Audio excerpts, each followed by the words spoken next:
Hi, my name is Winslet, and welcome to my video discussing what I consider to be some of the best items and infusions that you can make using the item forge in Age of Wonders 4, like this weapon, which does extra damage to heroes, fiends, and dragons. I believe I have Giant Slayer from the fact that I took the giant crossbow weapon loadout at the very beginning of the game.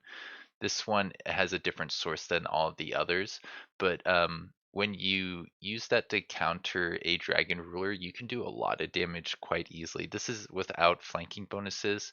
I'm not able to get to here and flank this guy because he took all around awareness, but as you can see, I'm able to almost kill a dragon in one attack.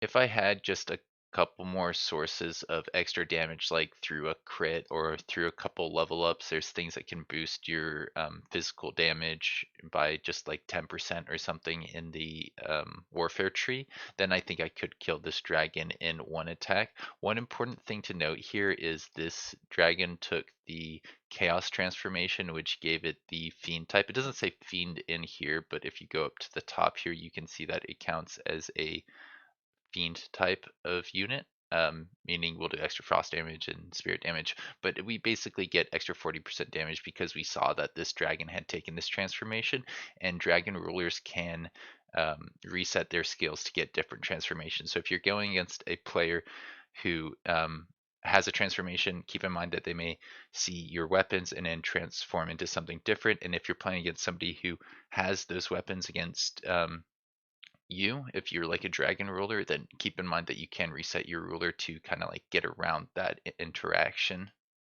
All right, let's talk about some of the other loadouts that we made for our other heroes. This one has a pretty good ranged attack. It causes sundered resistance, flanker, and has Elemental Slayer and Magic Origin Slayers. The reason this is so good is because a lot of players will use elementals to evolve into higher tier units, and being able to counter not just the lower tier ones but those higher tier ones after they've evolved is very valuable against certain players. So if you see that type of player on your border, you may want to try and build an item like this.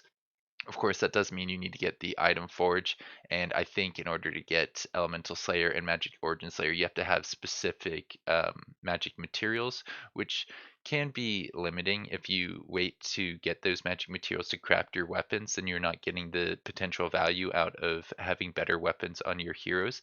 And creating tier 4 weapons will allow your heroes to deal more damage. Every time you add something like Sundered Resistance or Flanker or Elemental Slayer, it increases the overall damage that you deal on both like repeating attacks and single action attacks by I think maybe like +5 or something like that. Maybe different for repeating versus um, single action attacks. I also gave this hero this weapon or this ring, which gives them extra morale, or they grants double the morale bonus to allies when they kill an enemy. They also get the flanker bonus, which means they deal more damage when flanking. Not useful against this dragon, but generally a pretty useful thing if you can apply things like distracted. Then you get a lot more damage out of those interactions. It also allowed this hero to deal a little bit more spirit damage through the Zeal tag, and it does more against people who are condemned. This guy doesn't condemn, but I think I did have condemn on one of my other heroes because in general it's a pretty valuable status effect. Having more casting points is super valuable, and I think this resurrection rod can counteract things like Sleep of Oblivion. So generally a pretty good set of items. It's hard to put amazing things in every slot when you're crafting them because it can cost something like 300 essence, and uh, you only get like 40 or 80 from disenchanting the tier 1 and tier 2 items, which is generally what I'm disenchanting. I don't disenchant a lot of the tier 3s or 4s because they can be just as good as what you can craft, sometimes better. Now, we also have this hero here who has a charge strike, which is quite good because it's a single action attack, and that works with things like killing momentum. I believe I gave this guy the killing momentum ring, which is incredibly valuable. I know some people have started banning killing momentum because of how useful it is. getting that action point back on guys like this hero can allow them to take out two or sometimes even three enemy units if they have like skills like the assassinate skill. The signature skill assassinate lets you do a free action attack that can sometimes kill, and I think there's even a free action attack from the crypt blade, which I saw recently. I also gave this hero slippery, very fast, and slip away, which kind of makes it a poor choice to um, make into a mounted unit. If you give it a source of very fast through the boots and the mount, then you're kind of wasting a item slot or an infusion slot on the boots. If you wanted to, you could avoid being mounted to avoid things like becoming cavalry. Cavalry gets countered by pole arms, so you can definitely make boots to keep that from applying to your heroes. Slip away is amazing. Being able to keep your unit in the fight a little bit longer is quite powerful. And yeah, if it's on somebody like this, it doesn't take much for them to stay alive after something like slip away and cause more problems. Sometimes people forget their slip away on an enemy, leading to them kind of getting more actions than they probably should have.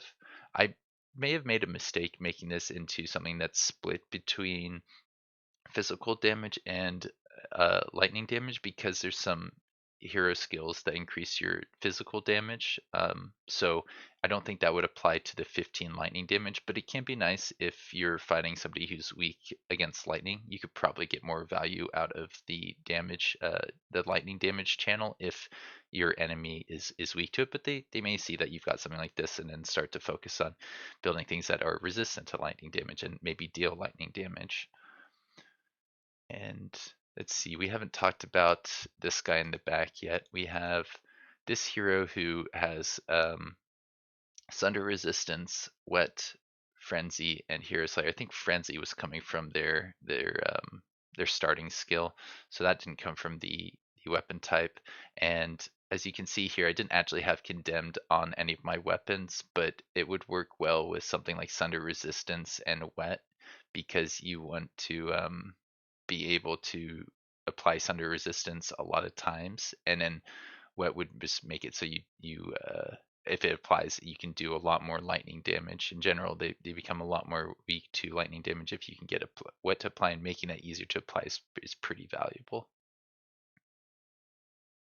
Now, we will look at a couple more items soon. I just wanted to show off that if we use something like mark as prey, we can actually start flanking this guy from in front or in any direction. I think this guy's going to be very close to killing, but I want to give myself the best chance of not fumbling. They did give me something that gives him a fumble chance, so you'll get rid of that and hope that that is enough damage. Maybe I can freeze this guy actually. Let's do it this way around.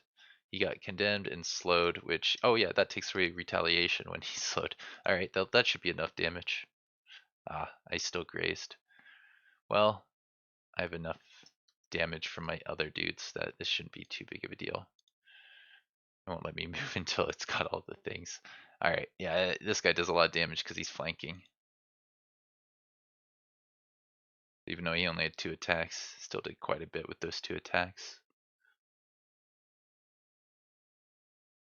Oh, right, and I almost forgot to mention this ring, which is arguably the best ring in the game. Giving yourself status effect immunity means not only will you not be poisoned or electrified, you can avoid things like insanity and stun, and I believe even things like berserk. If you have something that applies berserk to your own units, like I think Awaken Instinct does that, then all of a sudden your heroes can they can get like a second turn where you actually decide what they do with that turn, and that is not to be understated. It's quite good.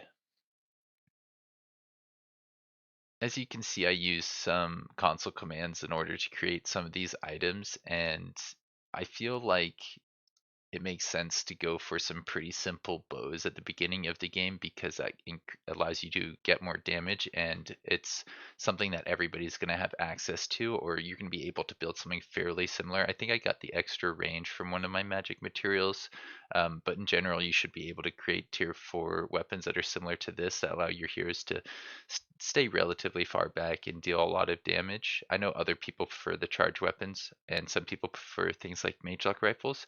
You're free to try out those strategies. But I would recommend you start crafting things as soon as possible. And if you don't see any weapons you like, there's the ability to get slip away on boots pretty early on. I think slip away requires astral dew, so you just need one astral dew, and then you can get something very, very valuable. I think that makes it so that your charge heroes are a lot more likely to survive. Okay, so I just loaded up an earlier save from this game when I wasn't using the console commands to show off what I did have access to from the boots. I could like put fast movement on them, give them some more HP or resistance, but I didn't feel like that was necessarily worth 100 of my binding essence. Instead, I opted to go for a ring and the two weapons that I showed off. I ended up putting the ring on my main hero so that they were a little bit harder to hit with physical range attacks and magic attacks. And then, yeah, I had this weapon relatively early on, and um, this weapon just to give my guys more damage output to allow me to clear out a little bit more quickly and reliably. One helpful thing in the item forge that I didn't notice immediately is this show locked button. If you click on the showed locked button, you can see what type of infusions you can put on this type of weapon if you get more magic materials. Right now I can get a little bit more crit chance because I have some rainbow clovers, but I can get even more crit chance if I have two rainbow clovers. And if I wanted to get like the construct slayer, which I showed off earlier, that would need arcanium ore. Dragon slayer would need arcanium ore. Elemental Slayer needs focus crystals. I think those are underground. This requires rainbow clovers. So, if you're trying to counter certain builds, you may have to try and clear out certain magic materials and get them inside of your space so that you can craft the weapons to counter those builds. So from here, there are only a few more items and infusions that I wanted to talk about. I don't believe we talked about how you can get the extra experience miscellaneous item that also makes it cheaper to upkeep the army. That's a pretty good one if you can get it early on to just allow you to power level up your units. And I think we didn't actually talk about how you can get Hindering Blizzard pretty reliably through the um, item forge. If you wanted to craft this one hex AoE that does a lot of damage, you can do that. It just requires, I think, a magic material or two. Let's see, ones are down here. And in order to make the Hindering Blizzard, you need a single Tranquility Pool. That's pretty valuable, and that's compare that to the trinket that does army training and army maintenance. I mean, you could probably go for army regeneration if you wanted to, but I feel like army maintenance and army trainer is better. The army trainer is just one silver tongue fruit, and getting the upkeep is two silver tongue fruit. I think there was one other weapon I wanted to show off. Yeah, there were some people that like using the frost orb. All these orbs can do like any type, and if you wanted to, you can even do a combination. But I feel like if you want to get the most out of the wet status effect, you want either frost or lightning. I don't think there is a frost lightning combo, because yeah, wet is going to allow units to do extra damage if it's either lightning or frost, or it does less damage if you're dealing fire. I also heard that people really like the poison and diseased status effects. I saw diseased earlier and thought that's actually really good if you're trying to inflict a lot of status effects. Diseased is 2 Archon Blood, and then that reduces resistance, and it's likely to spread to other units. So I think this one is actually incredibly valuable. And then if you are facing somebody who's not resistant to poison damage, I think there's a poisonous starting trait that you can pick that makes it so like this is not going to apply to you. Th- then I'd say this is a pretty solid choice in general. It spreads out your damage channels, making it harder to resist just through like natural resistances. From here, I may take something like Condemned, and then if this is like the first unit to start attacking, then you can apply things like Distracted more easily or Marked more easily, or maybe you want to stun the unit, just take away their action points. All very valuable things in Age of Wonders 4. I know people like lightning damage for fighting golems, which there are a lot of in the new Empires and Ashes DLC. And I heard that there's a glitch that's leading to these higher tier items being able to be forged in one turn. I don't believe that's working as intended. I don't think you should be able to get quite as many high tier items as quickly as you currently are, but I kind of like it. I feel like when it happened, it seemed intentional to me because it was kind of annoying to have to wait to craft these higher tier items, but it's a balancing thing. They're very good. And yeah, I think that's pretty much everything I had for you this week. I'll see you around. Have a good one.